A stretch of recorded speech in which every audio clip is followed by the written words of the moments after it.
प्रदेश में हूं आपके साथ सुरभि शिरपुरकर। बुलेटिन की शुरुआत में एक बड़ी खबर के साथ इस बुलेटिन की शुरुआत करेंगे। बड़ी खबर उत्तर प्रदेश से आ रही है। लखनऊ से एक बड़ी खबर इस समय आ रहे हैं। 20 से ज्यादा विधायकों को गिरफ्तार कर लिया है पुलिस लाइन। सपा के सभी विधायक भेजे गए थे और इन तमाम विधायकों को गिरफ्तार कर लिया गया है। राम गोविंद चौधरी समेत 20 से ज्यादा विधायक अब हिरासत में ले लिए गए हैं। लगातार हाथरस रेप केस में दुनिया भर में, देश भर में प्रोटेस्ट चल रहा है और इसी बीच देखिए इस वक्त की एक बड़ी खबर आ रही है। 20 से ज्यादा विधायक को हिरासत में ले लिया गया है। ये तमाम विधायक प्रोटेस्ट कर रहे थे। सपा के विधायक है, मांग कर रहे थे कि इंसाफ मिले। बच्ची के साथ जो अन्याय हुआ है उसके खिलाफ ये तमाम लोग धरने पर बैठे थे, प्रोटेस्ट कर रहे थे। लगातार विरोध प्रदर्शन जारी था। तस्वीरें देखिए यही बयां कर रही है। तमाम विधायक है, इन विधायकों को गिरफ्तार कर लिया गया है और गिरफ्तार करके थाने ले जा रहा है। सपा विधायक है, ये तमाम विधायकों को गिरफ्तार कर लिया गया है। 20 से ज्यादा विधायकों को इस समय हिरासत में ले लिया गया है। तमाम विधायक प्रोटेस्ट पर बैठे हुए थे। साफ तौर पर कहना था कि इंसाफ मिले। बीच पुलिस ने इन तमाम विधायकों समेत अन्य कई लोगों को, कार्यकर्ताओं को हिरासत में ले लिया है। हाथरस रेप केस के बाद पूरे देश में आक्रोश का माहौल है। पूरा देश इस समय क्रोधित है, गुस्से में है और इस तरह से अपना गुस्सा जो है जाहिर कर रहे हैं। लेकिन उत्तर प्रदेश में लखनऊ में जो तस्वीरें हमें दिख रही है, साफ तौर पर देखा जा सकता है पुलिस किस तरह से प्रदर्शनकारियों को इस तरह से हिरासत में ले रही है। इसी के साथ बढ़ते हैं अगली खबर की ओर। मुजफ्फरनगर के रामपुर तिराहे पर स्थित उत्तराखंड स्मारक पर आज उत्तराखंड के मुख्यमंत्री त्रिवेंद्र सिंह रावत ने पहुंचकर उत्तराखंड प्रदेश की मांग करने वाले रामपुर तिराहा कांड में मारे गए आंदोलनकारियों को श्रद्धांजलि अर्पित की है। आंदोलनकारियों को श्रद्धांजलि अर्पित कर मुख्यमंत्री त्रिवेंद्र सिंह रावत ने राष्ट्रपिता महात्मा गांधी और पूर्व प्रधानमंत्री लाल बहादुर शास्त्री जी की जयंती पर दोनों महापुरुषों की प्रतिमाओं को पुष्प अर्पित किए हैं।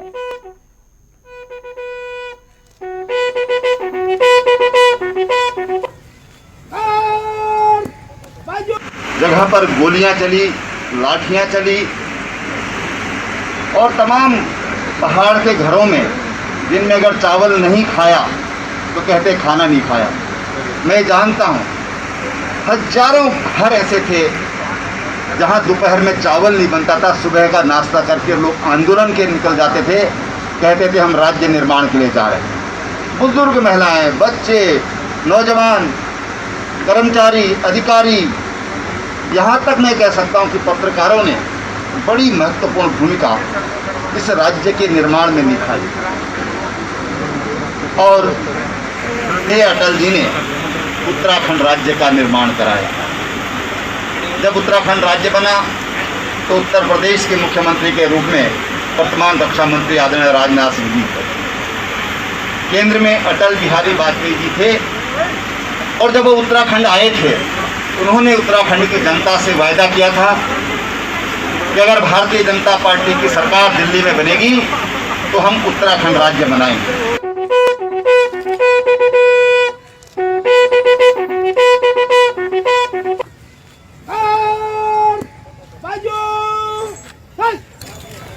श्रीमान गार्ड निरीक्षण को तैयार है।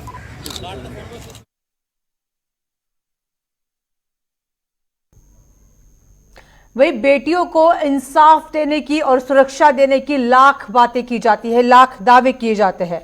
इंसाफ के लिए समाजवादी पार्टी के कार्यकर्ताओं, नेताओं ने हजरतगंज चौराहे पर गांधी प्रतिमा के सामने मौन व्रत रखने का ऐलान किया था और इसी क्रम में सैकड़ों कार्यकर्ता हजरतगंज चौराहे पर पहुंचे और धरने पर बैठ गए। इस दौरान पुलिस के साथ लगातार तीखी झड़प भी देखने को मिली और पुलिस ने सैकड़ों कार्यकर्ताओं को गिरफ्तार भी किया है।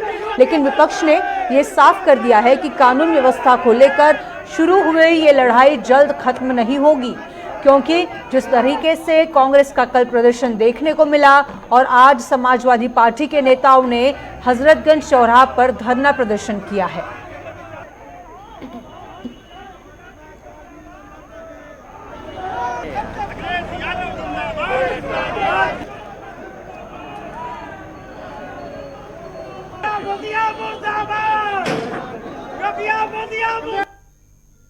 लेकर के आज गांधी जी की प्रतिमा पर हम लोग मौन व्रत करके मौन रह करके धरना देना था, लेकिन जो प्रदेश की सरकार है वो दलितों के, कमजोरों की आवाज को दबाना चाहती है। हम अभी 2-4-5 साथी ही पहुंचे हैं और हमें कहा जा रहा है कि आप गाड़ी बैठो, और यहाँ पूरी तरीके से श्रद्धांजलि देने पर भी रोक लगा दी है। तो ये तानाशाही है। लगातार हमारी बहनों के साथ बलात्कार हो रहा है, लगातार हत्या और मर्डर हो रहा है। आज हम लोगों का लोकतांत्रिक कार्यक्रम था, वो लोकतांत्रिक कार्यक्रम हम लोग मौन रूप से गांधी जी के सामने प्रतिमा पर बैठकर इस अलोकतांत्रिक सरकार को बर्खास्त करने की मांग करने जा रहे हैं। गांधी प्रतिमा पर धरना प्रदर्शन करने आ रहे सपाइयों को पुलिस ने गिरफ्तार किया है। आप देखेंगे कि किस तरीके से महिला कार्यकर्ता और जो समाजवादी पार्टी के तमाम कार्यकर्ता हैं उनको इस जो वैन है उसमें गिरफ्तार किया गया है और पुलिस उनको लेकर यहां से हटाने जा रही है।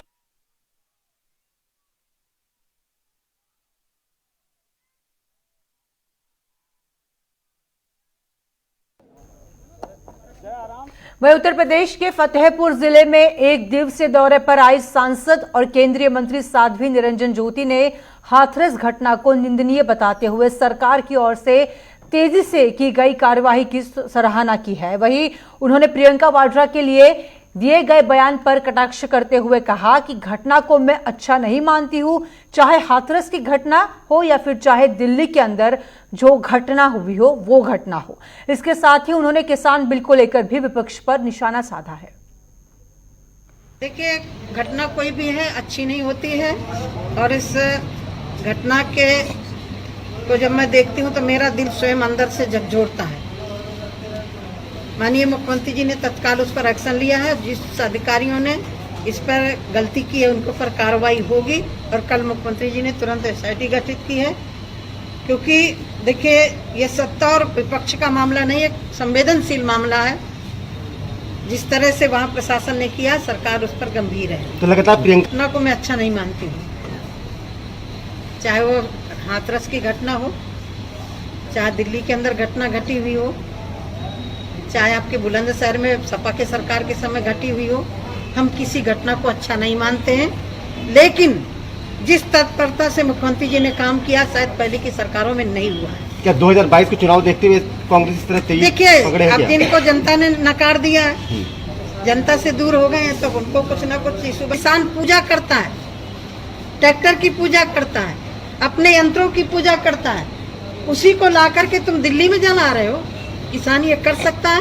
कभी नहीं कर सकता है। कौन लोग कर रहे हैं? ये सिर्फ कांग्रेस सुनियोजित तरीके से देश के किसानों को गुमराह करने का काम कर रही है। किसानों के हित में बिल है, किसान खुश है। हाँ, जिनको ना जनता पर विश्वास है, जिनको ना संसद पर विश्वास।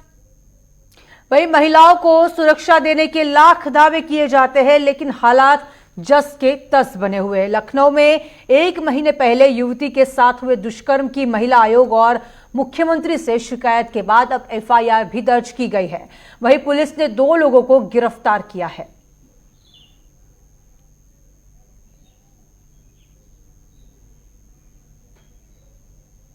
गलत हुआ, जो हुआ गलत हुआ। किसी के साथ ऐसा होना नहीं चाहिए। पुलिस का रवैया बहुत ढीला है, सुनती नहीं है पुलिस। कहा जा रहा है कि 1 महीने तक चक्कर लगा उस लड़की, बहुत सुनती नहीं है। गलत चीज़ है, बहुत ही गलत है। ये बात आप लोग ऊपर तक पहुंचाइए, जिससे इस कांड में अब दोबारा ऐसा कुछ करिए, जिससे ऐसा घटना में कुछ लगाम लगाई जाए। कमिश्नरी सिस्टम आ गया है उत्तर प्रदेश में, अब लखनऊ में कमिश्नरी सिस्टम चल रहा है। मुख्यमंत्री भी इस पर विशेष संज्ञान लें, इन सब चीज़ों पे कि ऐसा। इसी खबर पर हमारे संवाददाता अली इस समय लाइव जुड़ चुके हैं, सीधा उनका रुख करेंगे। अली, खबर देखिए, लगातार उत्तर प्रदेश से यही आ रही है कि महिलाओं के साथ किस तरह से अत्याचार उन पर हो रहा है, किस तरह से बर्बरता के साथ उनके साथ व्यवहार किया जा रहा है, और साफ तौर पर यह दिखता है कि न्याय की गुहार लगाई जाती है लेकिन न्याय नहीं मिल पा रहा है।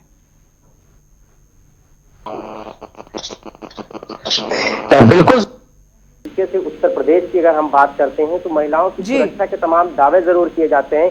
अभी हाल ही में मुख्यमंत्री ने यह भी कहा था कि जो छेड़छाड़ के आरोपी हैं उनकी फोटो सार्वजनिक की जाएगी, चौराहों पर लगाया जाएगा, और जो महिलाओं के प्रति अपराध बढ़ रहे हैं उस पर रोक लगाई जा सकती है। वो चाहे हाथरस का मामला हो, भी हाथरस की घटना जो हुई है उसमें देश और प्रदेश पूरे देश में जो है लोग इसका विरोध कर रहे हैं, लोग सड़कों पर निकल रहे हैं। उसके बावजूद भी जो पुलिस लोग हैं वो कहीं ना कहीं लापरवाही जरूर बरत रहे कि ऐसा मामला लखनऊ जहां राजधानी है जी गुड़म्बा थाना क्षेत्र में देखने को मिलता है, जब लगभग आज से 1 महीना पहले एक युवती को नौकरी देने के बहाने बुलाया जाता है और उसके बाद उससे कुछ सादे स्टाम्प पेपर और पेपरों पे साइन करा ली जाती है। उसके बाद उसका परिवार का आरोप था कि वो लखनऊ ले जाते हैं जहां पर उसे लगभग कई दिन तक बंधक बना के रखते हैं, और उसमें गांव के ही 2 लोग थे जिनको नामजद किया गया है और उनके साथ 4 अज्ञात लोग थे जिनका नाम उसमें शामिल है। हालांकि जब युवती के परिजन स्टार्टिंग में तो उनको ढूंढते रहे, लेकिन जब नहीं मिली तो पुलिस के पास पहुंचे, और जब आरोपियों को यह पता चला कि उनकी शिकायत पुलिस से की गई है तो उन्होंने एक हॉस्पिटल के पीछे छोड़कर फरार हो जाते हैं। उसके बाद जब युवती घर पहुंचती है परिजनों को पूरी आप बीती लेकिन ये अली कितनी बड़ी लापरवाही है। युवती के साथ 1 महीने पहले दुष्कर्म होता है, दुष्कर्म की घटना 1 महीने बाद पता चलती है, 1 महीने बाद FIR दर्ज की जाती है और फिर जाकर 2 लोगों को गिरफ्तार किया जाता है, और शायद हाथरस में जो घटना हुई उसके बाद ही गिरफ्तारी हुई है। ये कहना गलत नहीं होगा यहाँ पर? बिल्कुल सुरभि, देखिए हाथरस की जिस तरीके से घटना थी तो कहीं ना कहीं जो ये लखनऊ की घटना है तो आरोपी उस घटना को लग रहा था कि दोहराएंगे, लेकिन परिवार की सूझबूझ से बच्ची बच गई, और उसके बाद जब वो चौकी पहुंचती है तो वहां पे भी परिवार का जो आरोप है उनका साफ तौर पे कहना है कि सादे पेपर पे साइन करा लिया जाता है और ये कहा जाता है कि आपकी बच्ची सुरक्षित मिल गई है, अब कोई कार्रवाई नहीं चाहिए। उसके बाद लगातार जो परिवार है वो आला अधिकारियों से चक्कर काटता रहा। हालांकि जब महिला आयोग और मुख्यमंत्री ने पूरे मामले को संज्ञान में लिया है उसके बाद मुकदमा दर्ज किया जाता है, और जब इस पूरे मामले की जानकारी जो आला अधिकारी हैं लखनऊ के, वो चाहे ACP हो या फिर एडिशनल DCP हो या फिर DCP सालनी हो, उनसे लगातार संपर्क करने की कोशिश कर रहे हैं, लेकिन वो पूरे मामले पे कुछ भी बोलने को तैयार नहीं। तो कहीं ना कहीं जरूर ये लखनऊ पुलिस की एक बड़ी लापरवाही थी। लापरवाही कब तक देखने मिलेगी अली? आए दिन इस तरह की घटनाएं होती रहती है उत्तर प्रदेश में। महिला, खास तौर पर महिलाओं का अगर जिक्र करें, यहाँ पर सुरक्षित बिल्कुल नजर नहीं आती है।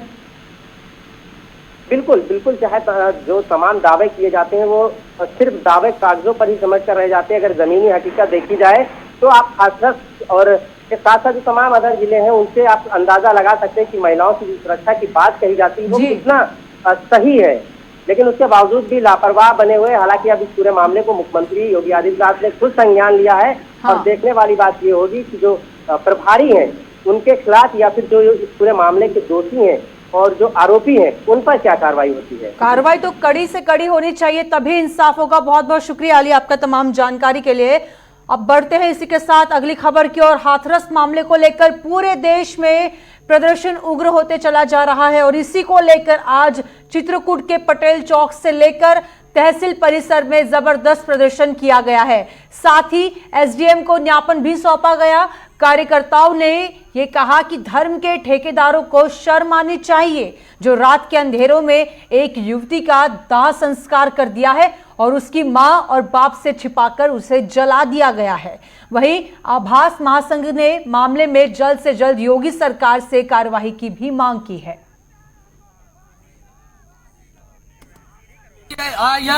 इनका नारा था बेटी बचाओ बेटी पढ़ाओ, लेकिन आज हमको लग रहा है इनका नारा नहीं, ये संकेत था कि बेटी बचाओ, हम लोगों से बेटी बचाओ। मैं ये कहना चाहता हूँ, जब से भाजपा सरकार आई है 32,000 निर्दोष SC ST OBC महिलाओं की बलात्कार हो चुका है, लेकिन आज तक दोषियों को सजा नहीं मिली है। हमने एक बार और देखा है, अगर किसी सवर्ण सवर्ण बहन बेटी के बलात्कार हो जाता, मृत्यु हो जाती है तो योगी सरकार उसको 1 करोड़ 1.5 करोड़ देती है। लेकिन कभी SC ST OBC महिलाओं का पर अगर अत्याचार होता है तो उसको 10 लाख 5 लाख 25 लाख में निपटा देती है। हम ये चाहते हैं कि अगर सबका साथ सबका विकास, बेटी पढ़ाओ बेटी पढ़ाओ बेटी बचाओ का नारा लगाने वाले लोगों से मैं ये कहना चाहता हूँ कि ये अत्याचार, ये अंतर, ये क्यों? आज छुट्टी का समय भी था। हम सोशल डिस्टेंस को मानने वाले लोग हैं, हम संविधान को मानने वाले लोग हैं, बाबा साहब भीमराव अम्बेडकर का मिशन चलाने वाले लोग हैं, इसलिए हमने इस दिन का आज का चुना। हमारे सभी साथी मान प्रदर्शन करके ज्ञापन दे रहे थे, लेकिन इस सरकार का ये रवैया रहा है कि अगर कोई अपनी आवाज बुलंद करता है, अधिकार और अत्याचार के खिलाफ अपनी आवाज उठाता है तो पुलिस हमेशा सरकार हमेशा पुलिस को आगे करती है। तो थोड़ा हम लोगों को पुलिस में नोक-झोंक हुई है, लेकिन पुलिस प्रशासन भी अपने लोग हैं, उन्होंने हमारा बहुत सहयोग किया। मैं उनका भी धन्यवाद देना चाहता हूं और सभी लोगों का धन्यवाद देना चाहता हूं। वहीं हाथरस में हुई वारदात के बाद अब उत्तर प्रदेश के अलग अलग हिस्सों में प्रदर्शन लगातार जारी है। बदायूं में वाल्मीकि समाज के लोगों ने कैंडल मार्च निकालकर दोषियों को फांसी की सजा देने की मांग की है।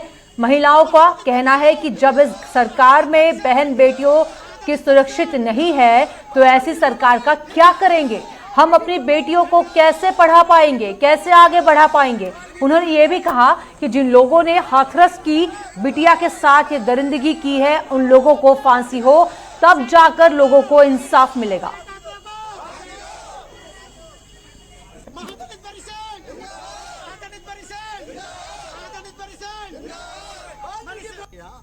और सभी उत्तेजित हैं बुरी तरीके से और जगह जगह जाम और तमाम में लोग परेशान हैं कि हमारी बहन के साथ ऐसा क्यों हुआ।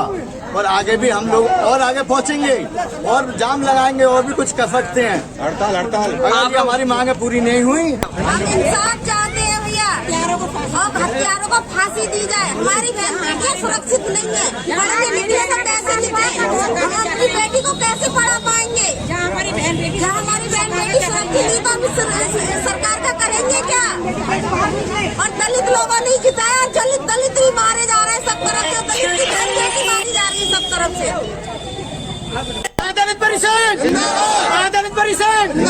इन चीजों को लेकर आज आप जो नारेबाजी कर रहे हैं, मनीषा को लेकर क्या न्याय? हमारे हाथरस में जो 14 तारीख के लिए जो मनीषा बहन के साथ में बहुत घिनौना कृत्य 4 लोगों ने करा था, उसको में आज एक हमने मोहल्ले में एक शोक सभा का आयोजन किया, जिसमें हमारे वाल्मीकि समाज के सभी गणमान्य व्यक्ति लोग एकत्र हुए हैं और हमारी बहन बिटिया भी हैं, सब लोग हैं। उन्होंने उसके शोक सभा के आयोजन में ये हमारे एक माहौल में इसका। वहीं उत्तर प्रदेश की राजधानी लखनऊ में दबंगों के हौसले लगातार बुलंद है। हैदरगंज में मामूली विवाद में दबंगों ने युवक पर धारदार हथियार से हमला कर दिया और मौके से फरार भी हो चुके हैं। घायल अवस्था में परिजनों ने युवक को अस्पताल में भर्ती कराया। जानकारी के मुताबिक पुलिस ने दबंगों को गिरफ्तार करना तो दूर, पीड़ित का मुकदमा तक देर रात तक नहीं लिखा। आए दिन पार्किंग से रोज सामान चुरा लेना, शराब जिसमें से चोरी करता है वो शराब पीता है, ठीक है। तो शिकायत भी मैंने कई बार करी, तो मैंने कहा भाई अगर आपको चाहिए तो अच्छी ले लो, लेकिन वो शराबी आदमी वो बहुत बदतमीज़ है, वो गाली गलौज गंदी गालियाँ बकता है बहुत ज़्यादा डेली, घर वालों को भी हमारे सबको बकता है।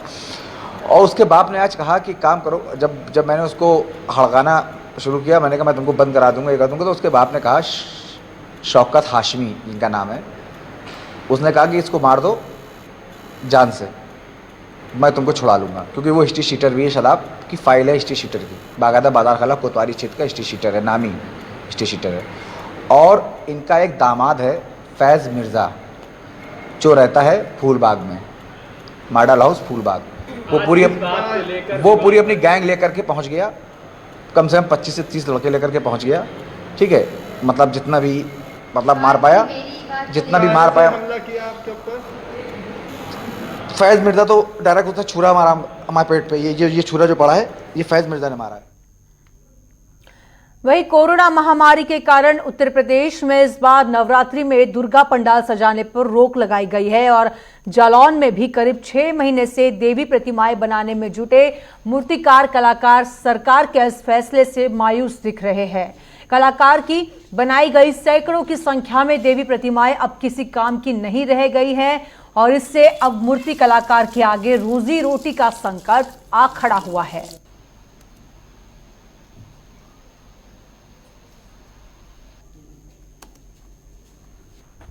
योगी सरकार ने कोरोना महामारी को देखते हुए इस बार एक गाइडलाइंस जारी की है। इस बार जो दुर्गा पूजन है उस पर रोक लगाई है, जिससे जो दुर्गा पूजन के समय पर जो मूर्ति बनाते थे, जिससे उन लाखों रुपए का रोजगार बनाते थे, तो उन लोगों को कहीं ना कहीं आर्थिक संकट दिखाई दे रहा है। इसी तरीके से हमारे साथ में एक मूर्तिकार हैं जो इस संकट से काफ़ी घिरे हुए हैं। आइए हम उनसे बात करते हैं।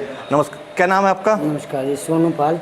जो आप लोग मूर्ति बनाते थे, इस बार जो सरकार ने गाइडलाइंस जारी की है जिसके तहत उन्होंने मूर्ति पूजन पर रोक लगाई, इससे कहीं ना कहीं आप लोगों को आर्थिक तंगी देखने को मिल रही होगी, और कितना आपके रोजगार में इसका इफेक्ट देखने को मिला है? बिल्कुल, हमारा रोजगार पूरी तरह से चारों तरफ से ठप हो चुका है, क्योंकि सरकार ने जो नई गाइडलाइन दी है उसके तहत पंडाल पर बिल्कुल रोक लगा दी है। इस वर्ष हम लोगों का काम हर वर्ष के मुताबिक 10% ही हुआ है केवल, और जिसमें भी हम लोगों का गणेश पूजा, गणेश महोत्सव वाला पूरा व्यापार चला गया। इस बार जो बची कुची आशा थी हम लोगों की वो दुर्गा पूजा पे ही डिपेंड थी, और जिसमें भी हमने जो पैसा लेके बाजार से दुर्गा पूजा की मूर्तियां कई तैयार की थी। इससे पहले जब जो आप लोग मूर्तियां बनाते थे, लगभग कितना आपका टर्नओवर रहता था, और जो आपके कारीगर रहते थे कितना आप लोग खर्च करते थे उसमें? सर करीबन हम हर साल 200-250 मूर्तियाँ बनाते, लेकिन इस बार केवल 30-40 मूर्तियाँ ही बन पाए हैं। उनमें भी बड़ी निराशा है, क्योंकि इतने सख्त गाइडलाइन के तहत कोई मूर्ति पंडाल लगाने को तैयार नहीं है, कोई मूर्ति रखने को तैयार नहीं है। अब समझ में नहीं आ रहा है क्या होगा इन मूर्तियों का, क्या होगा हमारा। जो हमारे कर्मचारी सहयोगी लगे हैं, जो कारीगर बाहर से बुलवा के लगाए हमने, उनको हम कहाँ से तनख्वाह देंगे, क्या करेंगे, कुछ समझ में नहीं आ रहा। जिस तरह अनलॉक 5 में आपने देखा होगा कि काफ़ी लोगों को राहत दी गई है, तो सरकार से क्या आप आशा करते हैं? सरकार से हम लोगों का निवेदन है कि सरकार हम लोगों की आवाज़ को थोड़ा रियायत दे, क्योंकि यदि हम लोगों को इस चीज़ में छूट नहीं मिली, रियायत नहीं मिली, तो हम लोग टूट जाएंगे, मजबूर हो जाएंगे। आगे से पे इस काम को हम लोग बढ़ावा नहीं दे पाएंगे, क्योंकि कैसे चलेगा। तो देखा आपने कि जो हमारे साथ में मूर्तिकार थे सोनू, वो किस तरीके से आर्थिक तंगी से परेशान है, और वो ये भी चाहते हैं कि लॉकडाउन 5 के तहत जैसे ही सरकार ने और लोगों को राहत दी है, तो इनको भी कुछ ना कुछ राहत मिलना चाहिए। जालौन से JK24/7 के लिए अरुण सेंगर। वहीं सीतापुर जिले के मिश्रित तहसील कार्यालय में जनता मिलन कार्यक्रम के दौरान फरियादियों ने तहसीलदार पर गंभीर आरोप लगाए हैं। आरोप यह है कि कार्यालय के बाहर फरियादों का लंबा जमावड़ा लगा रहा, लेकिन तहसीलदार साहब ने किसी को फरियाद सुनना मुनासिब नहीं समझा। फरियादी तहसीलदार साहब की चौखट से ही वापस होने के लिए मजबूर दिखे। प्रदेश के मुख्यमंत्री योगी आदित्यनाथ जहां जनता मिलने का समय एक निश्चित किया है, 9 बजे से 11 बजे तक अधिकारियों के पास जनता आएगी, बाकायदा जनता से मिलेगी। ये साफ तौर पे लिखा हुआ है 9 बजे से 1 बजे तक जनता दर्शन। लेकिन हमारे पीछे आप साफ तौर पे देख पा रहे होंगे काफ़ी लोग साहब से मिलने के इंतजार में बैठे हैं, लेकिन मीटिंग का हवाला दे करके जनता से मिला नहीं जा रहा है। कहीं ना कहीं उत्तर प्रदेश सरकार की जो मंशा है तो जन मिलन की कहीं ना कहीं सीतापुर में खोखला साबित हो रही है। ये हमारे पीछे जो तहसीलदार साहब बैठे हैं और जिनसे जनता जब मिलने आती है तो साफ तौर पे उनको यही गेट पे रोक दिया जाता है और वहाँ पे मीटिंग का हवाला दिया जाता है कि अभी मीटिंग चल रही है, साहब मीटिंग में व्यस्त हैं, जब मीटिंग निपट जाएगी उसके बाद ही जनता से मिला जाएगा। कहीं ना कहीं उत्तर प्रदेश सरकार की जो छवि है वो जिले के जो अधिकारी हैं वो धूमिल करने में कोई कसर नहीं छोड़ रही। ये तहसील मिश्रिक है जहाँ ये हमारे पीछे तहसीलदार का केबिन बना हुआ है, जिसके बाहर काफ़ी जनता खड़ी हुई है, लेकिन तहसीलदार साहब जनता की सुध लेने की जहमत नहीं जुटा पा रहे। सीतापुर से JK24। वहीं उत्तर प्रदेश के शाहजहांपुर में देर रात पुलिस थाने पर ग्रामीणों की ओर से हमला करने का मामला सामने आया है। पुलिस कर्मियों पर जमकर पत्थरबाजी और लाठी डंडे चलाए गए, जिसमें थाने के इंस्पेक्टर समेत आधा दर्जन पुलिसकर्मी और 3 बिजली विभाग के कर्मचारी भी घायल हो गए हैं। सभी घायलों का CHC पर इलाज कराया जा रहा है और ये बताया जा रहा है कि स्थानीय BJP विधायक के ड्राइवर ने सैकड़ों ग्रामीणों के साथ पहले पावर हाउस पर हमला बोला। बाद में थाने के सामने जाम लगाने की कोशिश की, तभी बीजेपी विधायक के ड्राइवर के इशारे पर ग्रामीणों ने पुलिस पर हमला कर दिया। घटना में इंस्पेक्टर का मोबाइल भी ग्रामीणों ने छीन लिया है। फिलहाल थाने पर हुए हमले पर आला अधिकारी सख्त कार्रवाई करने का दावा कर रहे हैं।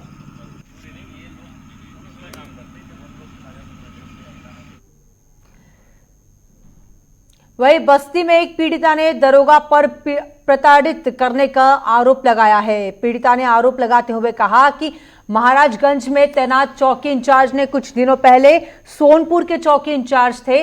आरोप है कि अपने भाई के साथ पीड़ित युवती बाजार जा रही थी, तभी वाहन चेकिंग के नाम पर दरोगा ने उसकी गाड़ी रुकवा ली और घंटों चौकी पर बैठाया रखा और उसे दरोगा ने तब तक बिठाया रखा जब तक पीड़िता ने उसे अपना मोबाइल नंबर नहीं दे दिया। इस घटना पर आईजी ने कहा कि इसकी जांच कराई जा रही है, जांच के बाद सख्त से सख्त कार्रवाई की जाएगी। करना चालू किए तो उनको ब्लॉक कर दिए। उसके बाद फिर अलग नंबर से मैसेज कॉल करना शुरू किए। फिर हम अपने भैया से जब बताए, भैया जाके उनके भाई से कंप्लेन किए तो उनके भाई भैया को डराए धमका के वो मोबाइल लेकर डिलीट कर दिया। बोले मोबाइल ला, हम देखते हैं। क्या नाम है इनके भाई का और किस पोस्ट पे है? किस पोस्ट? SI है। तो फिर उसके बाद उनको दिखाए, फिर उसके बाद वो डिलीट कर दिए था।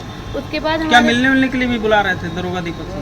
जी सर, कोई ऐसा शब्द बाकी नहीं था जो वो चौकी में मिलने के बाद वो कहे नहीं थे।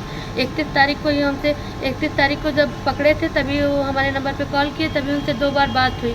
उसके बाद हम उनका फ़ोन, उनका आवाज़ सुन के काट देते थे, कभी रिसीव नहीं किए। क्या इस वजह से मुकदमे दर्ज हो रहे हैं आपके भाई पे? जी सर, हम सिर्फ अपने मान सम्मान को बचाने के लिए हम लोग अपना मान सम्मान के साथ कंप्रोमाइज़ नहीं किए, इसीलिए आज हमारे पूरे परिवार को बर्बाद कर दिया गया। हमारे परिवार में कोई ऐसा नहीं बचा है जिसको कानून से सज़ा नहीं मिली है। महिला आई थी, उसके संबंध में मैंने जनपद बस्ती के अपर पुलिस अधीक्षक से जांच कराने के लिए पुलिस अधीक्षक बस्ती को लिखा है और इस संबंध में गहनतापूर्वक जांच करके उसमें जो भी न्यायोचित कार्रवाई है वो अतिशीघ्र कर दी जाएगी। सर, क्या कहा गया है महिला के द्वारा शिकायती पत्र में?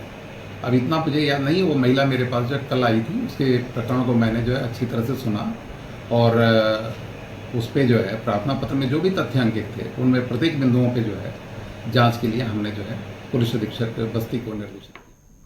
वहीं मैनपुरी में अंतर्राष्ट्रीय वरिष्ठ नागरिक दिवस का आयोजन आदर्श भगवती शिक्षा सेवा संस्थान ने वृद्धाश्रम में किया, जिसमें मुख्य अतिथि सिविल जज अमित मिश्रा मौजूद रहे। वहीं इस दौरान मथुरा से आए कलाकारों ने भी सांस्कृतिक कार्यक्रम भी पेश किया है। समाज कल्याण विभाग द्वारा अनुदानित है और ये आज का दिन बहुत ही प्रसन्नता वाला विषय है। हम लोग सब इकट्ठे हुए हैं। अंतर्राष्ट्रीय माता पिता वृद्धजन सम्मान दिवस है ये, इसी को मनाने के लिए यहाँ पर कार्यक्रम आयोजित किया गया है और हमारी प्रयास ये रहता है कि मैनपुरी में अगर कोई भी ऐसा व्यक्ति है, आप लोगों के माध्यम से संदेश देना चाहूँगी, ऐसा कोई भी व्यक्ति है जो ज़रूरतमंद है, निराश्रित है, जिनको की आवश्यकता है यहाँ पर रहने की, तो आप लोग उनको बताएं, हम लोगों को उनको लेके आया जाएगा और यहाँ पर सम्मान के साथ उनको रखा जाएगा। और जितनी भी सुविधाएं सरकार द्वारा निर्धारित है, मेरा प्रयास रहेगा कि ये NGO के माध्यम से उनको सुविधाएं मिले। वैसे तो आप लोग जानते ही हैं कि ऐसी नौबत ना आए किसी परिवार में, ऐसे कोई भी बच्चे ना हों जो अपने माता पिता की सेवा ना करें। फिर भी सरकार ने ये यहाँ पर हमारे यहाँ आज 58। वहीं मुख्यमंत्री योगी आदित्यनाथ प्रदेश में चल रहे विकास कार्यों की मंडलीय समीक्षा वीडियो कॉन्फ्रेंसिंग के जरिए कर रहे हैं और समीक्षा बैठक में जालौन जिले के विकास कार्यों की रिपोर्ट जिलाधिकारी डॉक्टर मन्नान अख्तर ने पेश की है। डीएम ने कहा कि जिले में 60 करोड़ की लागत से 3 मुख्य मार्ग निर्माणाधीन है और इनका कार्य तेज गति से कराया जा रहा है। मुख्यमंत्री ने निर्देश देते हुए कहा कि निर्माण कार्यों में तेजी लाए जाए और 3 महीने के अंदर लंबित योजनाओं को खत्म करें। साथ ही विकास परियोजनाओं की देखरेख के लिए नोडल अधिकारी भी नियुक्त की जाए। जी के निर्देश है कि जो भी विकास कार्य और विकास के कार्यों से जुड़े हुए विभाग हैं वो अब जो है पूरा ध्यान जो है उनमें लगाएं। जो भी सड़कें इत्यादि जिनका पैसा दिया गया है उनको समय से पूरा किया जाए। जो जन कल्याण से जुड़ी योजनाएं हैं उनमें सारे अधिकारी जो है पार्टिसिपेट करें। जो भी जो है इसमें अगर ढिलाई बरतता है तो उसके खिलाफ जो है सख्त से सख्त कार्रवाई की जाए। माननीय मुख्यमंत्री जी ने हमारे कोविड के बारे में भी जो है कहा है और उनका ये भी कहना था कि शासन की तरफ से जो है 2 एनेस्थेसिस्ट की व्यवस्था भी की जाए ताकि हमारे वेंटिलेटर्स जो हैं वो सुचारू रूप से चल सके।